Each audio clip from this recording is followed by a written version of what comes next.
नमस्कार दोस्तों, मैं पीयूष राठौर एक बार फिर स्वागत करता हूं आपका स्टडी जोन क्लासेस के ऑनलाइन प्लेटफॉर्म पर। तो दोस्तों, जैसे कि अपन ने कुछ ही देर पहले मैथमेटिक्स की क्लास कंप्लीट की है, फर्स्ट क्लास। तो दोस्तों, उसी श्रृंखला में आगे बढ़ते हुए आज हम बात करेंगे मैकेनिक्स की फर्स्ट क्लास के बारे में। दोस्तों, मैकेनिक्स जो है बहुत ही इम्पोर्टेंट सब्जेक्ट है। सेकंड सेमेस्टर में जो बहुत ही ज़बरदस्त सब्जेक्ट है वो मैकेनिक्स है। तो दोस्तों, मैथ की क्लास अपन कंटिन्यू कर चुके हैं। अब हम बात करेंगे हम किसकी, मैकेनिक्स की। दोस्तों, मैकेनिक्स जो है बहुत ही बेसिक सब्जेक्ट है किसका, मैकेनिकल इंजीनियरिंग का। तो मैकेनिकल इंजीनियरिंग वालों को तो बहुत ज़्यादा डीपली और बहुत ज़्यादा ढंग से इस सब्जेक्ट को पढ़ना है। हालांकि पढ़ना तो सभी को है, क्योंकि सेकंड सेमेस्टर में अच्छे नंबर तो सभी को लाने हैं। लेकिन मैकेनिकल इंजीनियरिंग का और सिविल इंजीनियरिंग का, मैकेनिकल इंजीनियरिंग का और सिविल इंजीनियरिंग का सबसे बेसिक जो सब्जेक्ट है वो मैकेनिक्स है, यानी रीढ़ की हड्डी। अगर ये मैकेनिक्स अच्छी नहीं होगी तो पूरी मैकेनिकल इंजीनियरिंग खत्म है और पूरी सिविल इंजीनियरिंग खत्म है। तो दोस्तों, मैकेनिकल और सिविल ब्रांच वालों के लिए तो बहुत ही बेसिक सब्जेक्ट ये है, पूरी जड़ ब्रांच की पूरी जड़ है ये सब्जेक्ट। तो अच्छे से पढ़ना, बहुत ही शानदार तरीके से अपन इस सब्जेक्ट को पढ़ेंगे और बहुत हर एक चीज़ समझ के अपन चलेंगे। ठीक है दोस्तों, अब अपन स्टार्ट करते हैं मैकेनिक्स को। मैकेनिक्स होती क्या है और मैकेनिक्स को हमें पढ़ने की ज़रूरत क्यों पड़ी। सबसे पहले तो बात करते हैं मैकेनिक्स की। मैकेनिक्स जिसे हिंदी में क्या बोलते हैं, हिंदी में बोलते हैं यांत्रिकी। ठीक है भैया। अब मैकेनिक्स क्या है दोस्तों, मान लो ये कोई सतह है, इस सतह पर ये एक ब्लॉक रखा है जिसका द्रव्यमान m है। मैंने इसको पकड़ के खींचा, फोर्स लगा के खींचा, बल लगा के खींचा, तो ये गति करने लग गया।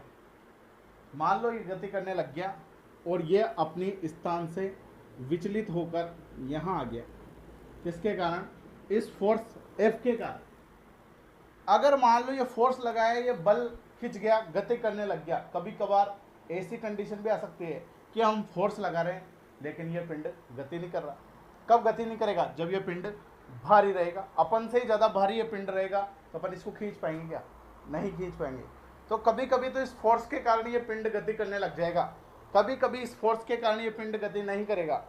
तो भैया, बल लगाने के कारण ये पिंड की गति किस प्रकार से हो रही है, ये गति कर रहा है या स्थिति कर रहा है, हमारे बल के कारण इस पिंड पर क्या इफेक्ट हो रहा है, इसी का अध्ययन हम किस में करते हैं, मैकेनिक्स के अंदर करते हैं, यांत्रिकी के अंदर करते हैं। अर्थात मैकेनिक्स विज्ञान की वह शाखा है जिसके अंतर्गत हम पिंड पर या पदार्थ पर लगने वाले बलों के बारे में अध्ययन करते हैं। ठीक है भैया। तो यहाँ से डेफिनेशन निकलती है किसकी, मैकेनिक्स की। अब दोस्तों, जो मैकेनिक्स है, जो यांत्रिकी है, ये भी दो प्रकार की होती है। कितने टाइप्स की होती है, दो टाइप्स की होती है। एक एक चीज़ मैं आपको नोट्स में लिखा दूंगा, आपको अभी लिखने की ज़रूरत नहीं है, अभी मैं समझा रहा हूँ, पूरा ध्यान इधर बोर्ड पे होना चाहिए। तो दोस्तों, जो मैकेनिक्स है, जो यांत्रिकी है, ये दो प्रकार की होती है। एक तो होती है स्टैटिक्स। क्या होती है, स्टैटिक्स होती है, जिसे हिंदी में बोलते हैं स्थितिकी। क्या बोलते हैं, स्थितिकी। और एक होती है डायनेमिक्स। क्या होती है, डायनेमिक्स, डायनेमिक्स, जिसे इंग्लिश में, हिंदी में क्या बोलते हैं, गतिकी। अब दोस्तों, मैकेनिक्स तो अपने पढ़ लिया कि किसी पिंड पर हम बल लगा रहे तो पिंड गति करेगा या नहीं करेगा, फोर्स का अध्ययन किसी पिंड के ऊपर, ये तो कहलाता है मैकेनिक्स। अब मैकेनिक्स में दो टाइप्स होगी, स्टैटिक्स और डायनेमिक्स। स्टैटिक्स वह कंडीशन है जब हम किसी पिंड पर बल लगा रहे हैं लेकिन वह पिंड गति नहीं कर रहा है, ढीठ अपनी जगह पर रखा हुआ है। हम कितना ही फोर्स लगा रहे हैं लेकिन वह विराम अवस्था में गति नहीं कर रहा।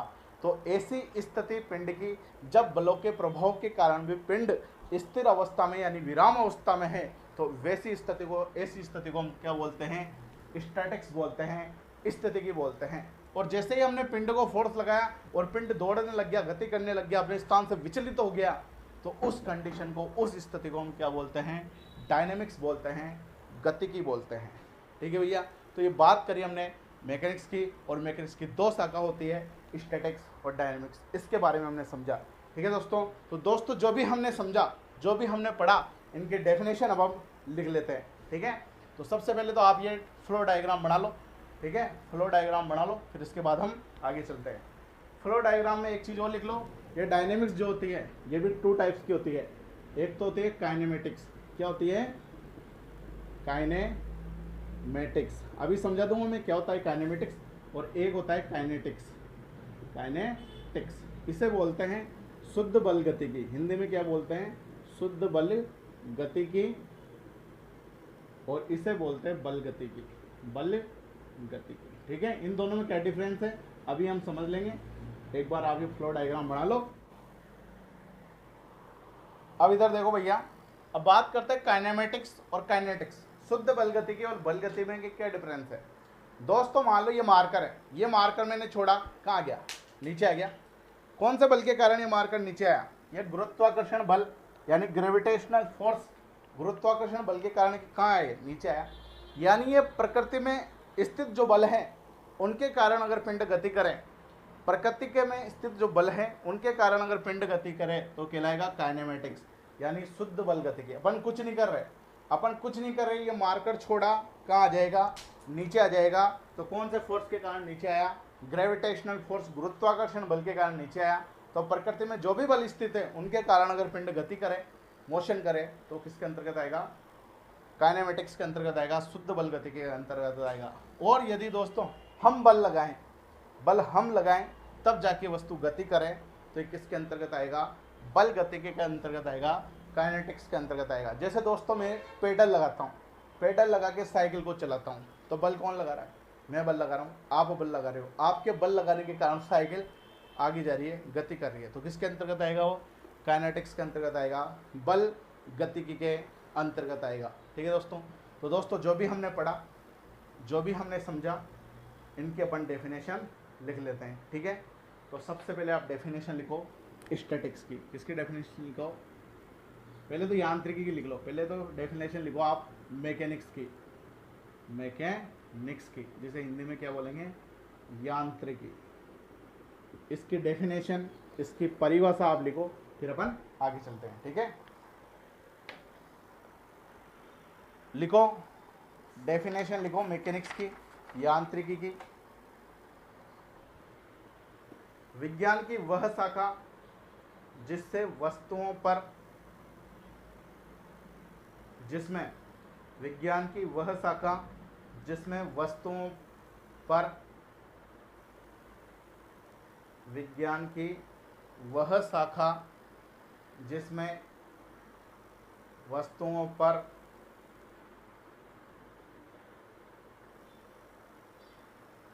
विज्ञान की वह शाखा जिसमें वस्तुओं पर बलों के प्रभाव का अध्ययन किया जाता है, बलों के प्रभाव का अध्ययन किया जाता है, अध्ययन किया जाता है, यांत्रिकी कहलाती है, यांत्रिकी कहलाती है। बलों के प्रभाव का अध्ययन किया जाता है, यांत्रिकी कहलाती है। ठीक है, तो ये किसकी डेफिनेशन होगी, मैकेनिक्स की डेफिनेशन होगी, यांत्रिकी की डेफिनेशन होगी कि विज्ञान की वह शाखा जिसमें वस्तुओं पर बलों के प्रभाव का अध्ययन किया जाता है, यांत्रिकी कहलाती है। ठीक है भैया, इसके बाद बात करते हैं अगले डेफिनेशन की, और अगली डेफिनेशन जो है वह है स्टैटिक्स। किसकी है, स्टैटिक्स की। तो अगला हेडिंग डालो आप, स्टैटिक्स, जिसे हिंदी में क्या बोलेंगे, स्थितिकी। स्टैटिक्स, स्थितिकी। इसके डेफिनेशन में लिखो, जब कोई वस्तु बलों के प्रभाव के द्वारा, जब कोई वस्तु बलों के प्रभाव के द्वारा, जब कोई वस्तु बलों के प्रभाव के द्वारा संतुलन या विराम अवस्था में रहती है, संतुलन या विराम अवस्था में रहती है, विराम अवस्था में रहती है, ऐसी स्थिति को स्थितिकी कहा जाता है। ऐसी स्थिति को स्थितिकी कहा जाता है, कहा जाता है। ठीक है भैया, तो डेफिनेशन क्या होगी स्टैटिक्स की, कि जब कोई वस्तु बलों के प्रभाव के द्वारा संतुलन या विराम अवस्था में रहती है, ऐसी स्थिति की कहा जाता है, यानी स्टैटिक्स कहा जाता है। ठीक है, तो ये डेफिनेशन होगी हमारी स्टैटिक्स की कि जब कोई वस्तु बलों के प्रभाव के द्वारा संतुलन या विराम अवस्था में रहती है तो ऐसी स्थिति को क्या कहा जाता है, स्टैटिक्स कहा जाता है। मतलब कोई भी बल लगाएं हम, कोई भी बल लगाएं, लेकिन वो क्या है, स्थिर अवस्था में, विराम अवस्था में, तो इस स्थिति को क्या बोलेंगे, स्टैटिक्स। ठीक है, इसके बाद अगला हेडिंग डालो डायनेमिक्स। डायनेमिक्स जिसे क्या बोल देंगे हिंदी में, गतिकी। क्या बोल देंगे, गतिकी। तो हेडिंग डालो डायनेमिक्स, जिसे अपन बोलते हैं गतिकी। फिर डायनेमिक्स की डेफिनेशन की अपन बात करेंगे।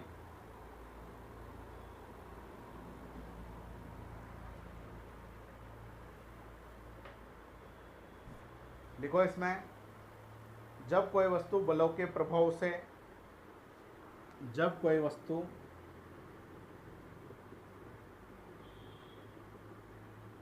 बलों के प्रभाव से, बलों के प्रभाव से गतिज अवस्था में आ जाती है, गतिज अवस्था में आ जाती है, जब कोई वस्तु बलों के प्रभाव से गतिज अवस्था में आ जाती है तो ऐसी स्थिति को गतिज स्थिति कहते हैं। तो ऐसी स्थिति को गतिकी कहा जाता है, गतिकी कहा जाता है। ठीक है भैया, डेफिनेशन होगी किसकी, डायनेमिक्स की, गतिकी, कि जब कोई वस्तु बलों के प्रभाव से गतिज अवस्था में आ जाती है तो ऐसी स्थिति को क्या कहा जाएगा, गतिकी कहा जाएगा। मतलब फोर्स के कारण वस्तु या पिंड गति करने लग जाता है। ठीक है, इसके बाद अगला हेडिंग डालो, इसे उतार लो पहले अच्छे से आराम से, फिर इसके बाद अगला हेडिंग डालना।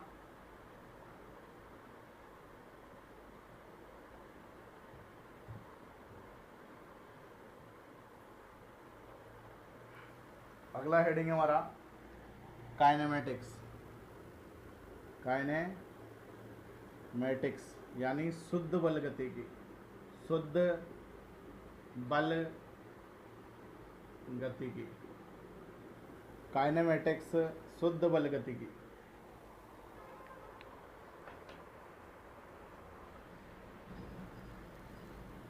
तो काइनेमेटिक्स शुद्ध बल गतिकी की डेफिनेशन में लिखो, पहले हेडिंग डाल लो आप, काइनेमेटिक्स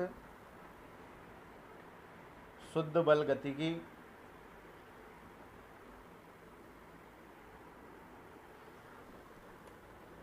फिर इसके डेफिनेशन में लिखना, जब कोई वस्तु प्राकृतिक बलों, जब कोई वस्तु प्राकृतिक बलों, प्राकृतिक बलों, जब कोई वस्तु प्राकृतिक बलों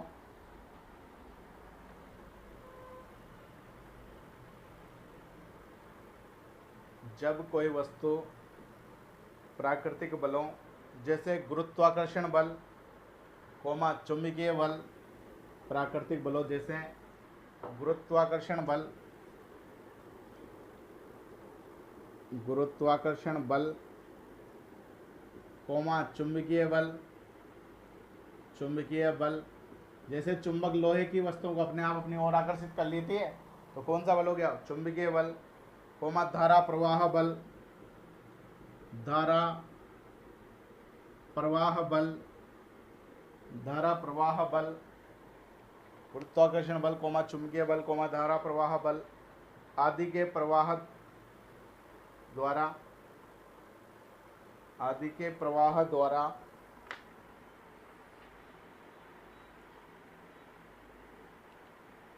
आदि के प्रवाह द्वारा गतिशील होती है, तो आदि के प्रवाह के द्वारा गतिशील होती है, तो आदि के प्रवाह के द्वारा गतिशील होती है तो इसे शुद्ध बल गतिकी कहा जाता है। तो इसे शुद्ध बल गतिकी कहा जाता है।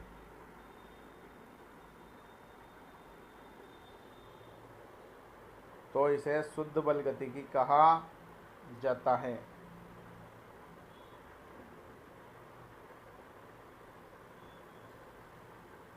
तो इसे शुद्ध बल गतिकी कहा जाता है। एग्जाम्पल लिख लो, एग्जाम्पल उदाहरण, ठीक है। उदाहरण में लिखा देता हूँ, जैसे आपने ये पेन छोड़ा, गुरुत्वाकर्षण बल के कारण नीचे आ रहा है। मान लो नदी में हवा चल रही है, नदी में हवा चल रही है, पानी का बहाव हो रहा है, तो नाव को चलाने वाला नहीं रहेगा, तभी उसी पानी के बहाव के कारण क्या करेगी, नाव गति करने लग जाएगी अपने आप। तो वहाँ पे भी अपन फोर्स नहीं लगा रहे, अपन कोई फोर्स नहीं लगा रहे, धारा प्रवाह बल है वहाँ पे, यानी पानी का प्रवाह हो रहा है और जिधर पानी का प्रवाह हो रहा है उसी दिशा में उधर ही फ्लो करने लग जाएगी क्या, नाव अपने द्वारा बिना बल लगाए, अपन कोई बल नहीं लगा रहे, फिर भी हवा के कारण यानी पानी के प्रवाह के कारण नाव गति कर रही है। तो वहाँ पे कौन सा बल है, वो भी कौन सी स्थिति में है, काइनेमेटिक्स शुद्ध बल गतिकी में। तो इसके एग्जाम्पल में लिख लो, इसके उदाहरण में लिख लो। गुरुत्वाकर्षण बल के द्वारा, पहला उदाहरण है गुरुत्वाकर्षण बल के द्वारा वस्तु का नीचे की ओर गतिमान हो रहा। गुरुत्वाकर्षण बल के द्वारा वस्तु का नीचे की ओर गतिमान होना। गुरुत्वाकर्षण बल के द्वारा वस्तु का नीचे की ओर गतिमान होना। एक एग्जाम्पल तो ये हो गया किसका, काइनेमेटिक्स का शुद्ध बल गति का, कि गुरुत्वाकर्षण बल के कारण वस्तु कहाँ जा रही है, नीचे की ओर जा रही है। तो गुरुत्वाकर्षण बल के द्वारा वस्तु का नीचे की ओर गतिमान होना, ठीक है भैया। सेकंड एग्जाम्पल लिखो, सेकंड एग्जाम्पल लिखो, नदी के बहाव के कारण नाव का बहना या नाव का चलना। नदी के बहाव के कारण, नदी के बहाव के कारण नाव का चलना, नाव का चलना, ठीक है भैया। ये दोनों एग्जाम्पल किसके हो गए, काइनेमेटिक्स के हो गए, शुद्ध बल गतिकी के हो गए, ठीक है। इसके बाद अगला हेडिंग जो है हमारा वह है काइनेटिक्स। क्या है, काइनेटिक्स।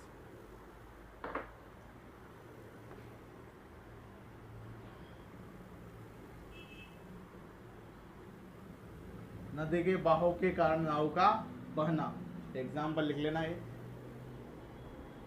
तो अगला हेडिंग क्या हो गया भैया हमारा, काइनेटिक्स।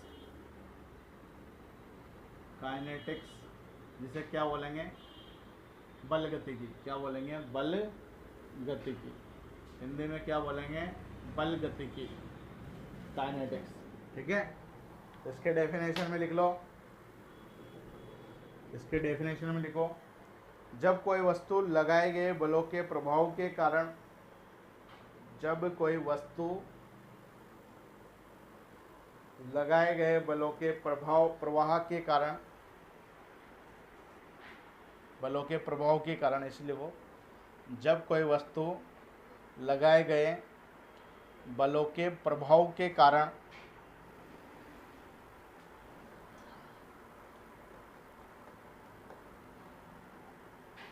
जब कोई वस्तु लगाए गए बलों के प्रभाव के कारण गतिज अवस्था में आ जाती है, लगाए गए बलों के प्रभाव के कारण गतिज अवस्था में आ जाती है, गतिज अवस्था में आ जाती है, तो इसे बल गतिकी, तो इसे बल गतिकी कहा जाता है। तो इसे बल गतिकी कहा जाता है।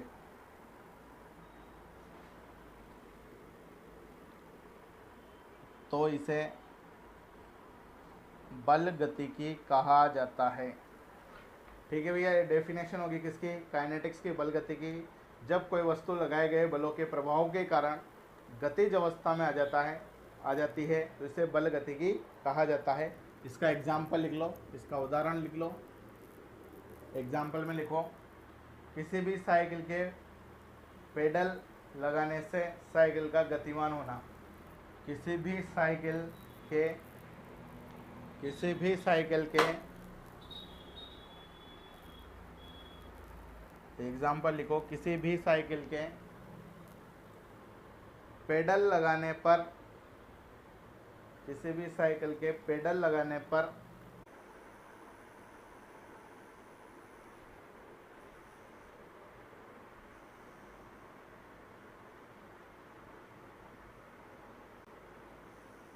तो दोस्तों हम बात कर रहे हैं काइनेटिक्स बल गति के एग्जाम्पल की। थोड़ा सा इलेक्ट्रिकल का टेक्निकल इश्यू गया था, ठीक है, लेकिन आप सब कुछ ओके हैं।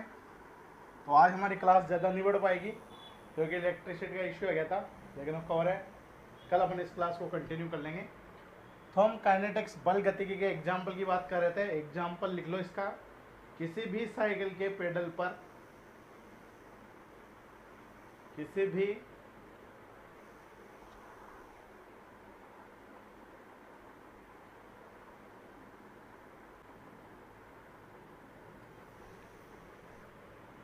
किसी भी साइकिल के पेडल पर बल लगाने से साइकिल का गतिमान होना, किसी भी साइकिल के पेडल पर बल लगाने पर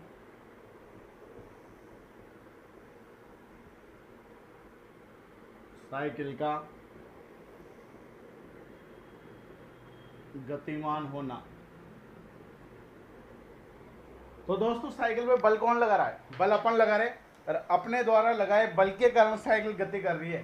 तो किसके अधीन आएगा ये? बल गतिकी काइनेटिक्स के अधीन आएगा। यदि प्राकृतिक बलों के कारण गति हो तो उसे शुद्ध बल गतिकी कहते हैं, काइनेमेटिक्स कहते हैं। और हमारे बल के कारण यदि पिंड या वस्तु गति करे तो उसे हम बल गतिकी कहते हैं, काइनेटिक्स कहते हैं। तो एग्जाम्पल क्या होगा कि किसी भी साइकिल के पेडल पर हम बल लगा रहे तो साइकिल का गतिमान होना। ये किसका एग्जाम्पल है? काइनेटिक्स का, बल गतिकी का। तो दोस्तों आज की क्लास में हमने डिस्कस किया मैकेनिक्स क्या होती है, किसे हम मैकेनिक्स कहते हैं और मैकेनिक्स की कौन कौन सी ब्रांचेज है, किसे हम काइनेटिक्स, किसे हम डायनेमिक्स, किसे हम स्टैटिक्स, इसके बारे में दोस्तों हमने डिस्कस किया। दोस्तों आज हमारी क्लास थोड़ी ज़्यादा नहीं हो पाई क्योंकि क्लास बहुत दिनों बाद एक तो स्टार्ट हुई, थोड़ा टेक्निकल इशू आ रहा था और आज थोड़ी इलेक्ट्रिसिटी प्रॉब्लम हो गई थी। इस क्लास को अपन कल कंटिन्यू करेंगे। आज की क्लास को हम यहीं समाप्त करते हैं, इसके आगे का प्रोसेस हम अगली क्लास में कंटिन्यू करेंगे। दोस्तों आशा करता हूँ यह क्लास आपको समझ में आई होगी। फिर भी यदि किसी को कोई समस्या हो, कोई चीज़ में दिक्कत हो आप, तो आप कमेंट कर सकते हो, आपकी समस्या का समाधान ज़रूर किया जाएगा। ठीक है दोस्तों, तो मिलते हैं जल्दी अगली क्लास में यानी कल। और दोस्तों आपसे रिक्वेस्ट है इस क्लास के लिंक को अधिक से अधिक शेयर करो अपने दोस्तों के बीच में जो भी फर्स्ट ईयर के, ताकि अधिक से अधिक कैंडिडेट विद्यार्थी हमसे जुड़ सके। बहुत बहुत धन्यवाद मित्रों। जय हिंद, जय भारत।